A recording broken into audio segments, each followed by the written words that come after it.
ดีครับในวันนี้เราจะมาสาธิตการปฏิบัติท่าครับแคปปิ้งคัพปิ้งนะครับเดี๋ยวเราไปดูคลิปวิดีโอกันก่อนเลยครับเลยครับ Okay, now Dr. Akshay and our team, Dr. Vishal, will explain you the postural drainage technique that is a part of chest physiotherapy, which we normally do in the hospital. I would recommend you to, if you have chest secretions, if you have congestion in your chest, slightest also, now at this point of time, try to do this at home. It is not very difficult, you will be able to do it. So let's understand postural drainage. Basically, it is a means of mobilizing secretions from different lung segments to central airway by lying down in different positions in order that gravity assists. So the drainage of mucus to central airways, it also includes manual technique like percussion. So what Dr. Akshay is doing now is percussion, that you have to make a cup of your hand and clapping on the chest.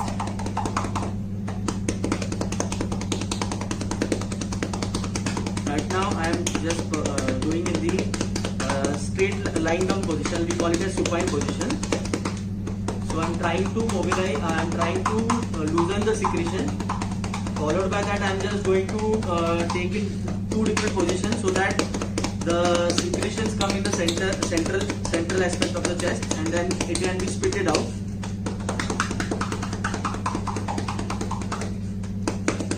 So this is the percussion method in supine position. Now I am asking Vishal to turn on his right side. So what I am doing is, now I am asking him to breathe also again along with it, and I am starting the percussion in sideline position.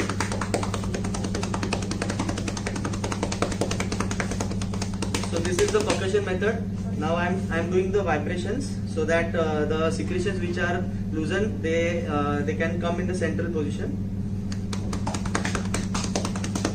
Dr. Akshay, can you please show vibration again? Maybe people will not be able to do it. So what I am doing is I am contracting the muscles and I am mobilizing in the central region.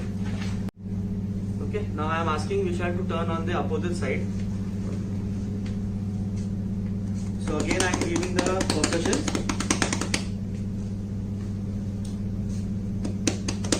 Keep breathing.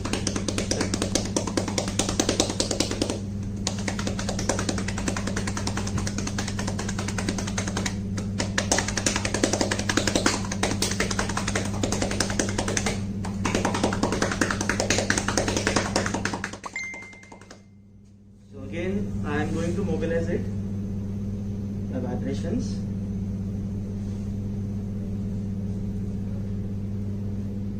So when should the patient cough out? When he feels that the sputum is there already in the... You have to instruct the patient whenever he feels like when he feels that he wants to cough, he can cough it out. Otherwise, we'll make him lie down on the center. We'll make him sit, or we can make him turn on the side and then ask him to cough it out. Now I'm asking Dr. Vishal to sit in like how I'm just telling him the method also how to get up, turning and then getting up, and asking him to cough it out whatever secretions are there. So ครับเป็นยังไงบ้างครับกับการที่ได้ดูคลิปไปแล้วนะครับจากผู้เชี่ยวชาญนะครับการปฏิบัติท่านี้จะเป็นตามที่คลิปนั้นทำตามเลยนะครับเดี๋ยวผมจะมาบอกความหมายของการทำท่านี้ช่วยอะไรก่อนนะครับหรืออยู่ในเทคนิคอะไรนะครับมันจะอยู่ในเทคนิคเทเพสเมนต์นะครับเป็นการลูบแบบเคาะโดยการตีแบบแบมือห่อมือหรือตบเบาๆลงกล้ามเนื้อและประสาทและทำให้เกิดความสงบโดยใช้มือตีหรือลงบนเนื้อเยื่อเป็นจังหวะที่มีรูปแบบต่างๆได้แก่ tapping hacking beating and pounding แล้วก็ tapping นะครับแต่ท่าในวันนี้ที่ผมจะเลือกมาก็คือท่า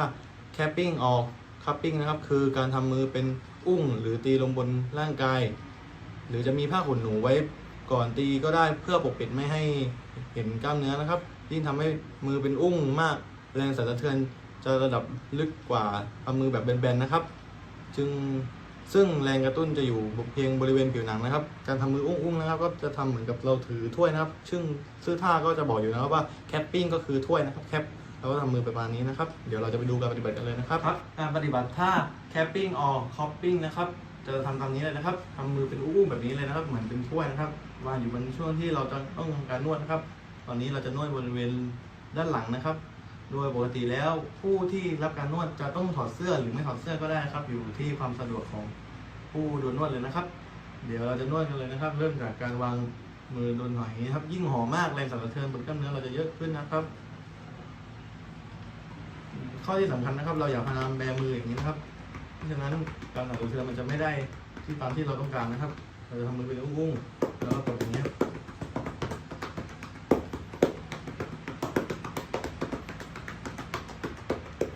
ไปเลยนะครับความแรงก็จะประมาณสม่ำเสมอนะครับ เราจะทำช้าๆก็ได้แล้วก็ค่อยไล่ไปแรงๆเรื่อยๆก็ได้นะครับ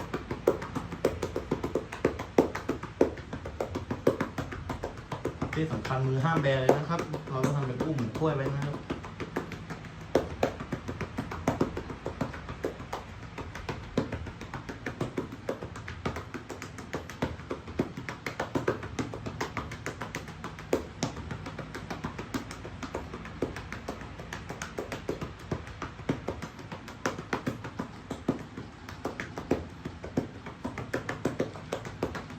โดยปกติแล้วถ้าแบบถอดเสื้อนะครับ จะใช้น้ำยานวดด้วยก็ได้นะครับ แต่ตอนนี้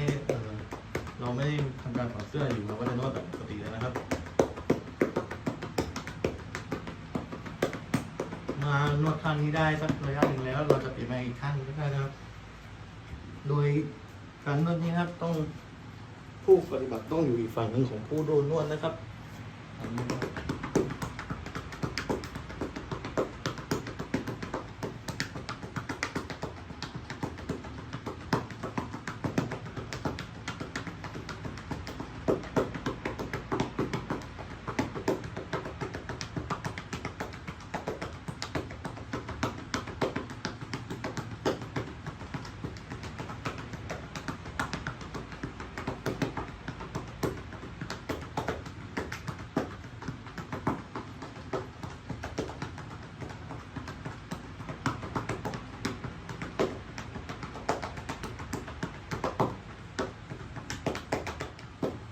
เขาจะสลับไปทางที่เดิมเหมือนเดิมนะครับ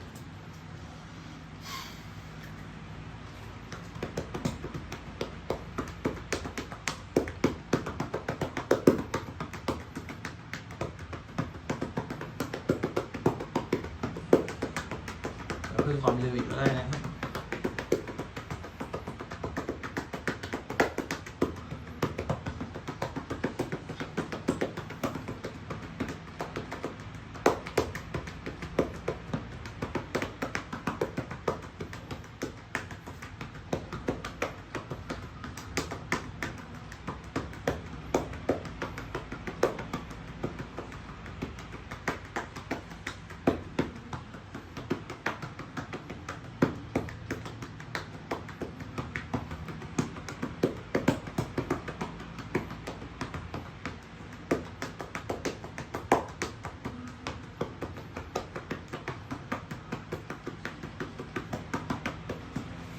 ที่ขาก็นวดได้เลยครับ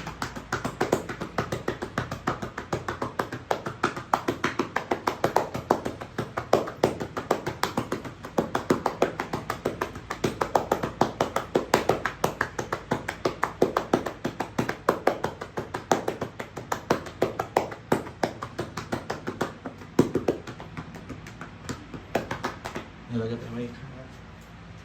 ทำแบบเดิมเลยนะครับค่อนข้างจะใช้เวลาหน่อยครับเพราะพื้นที่ค่อนข้างจะจำกัดครับ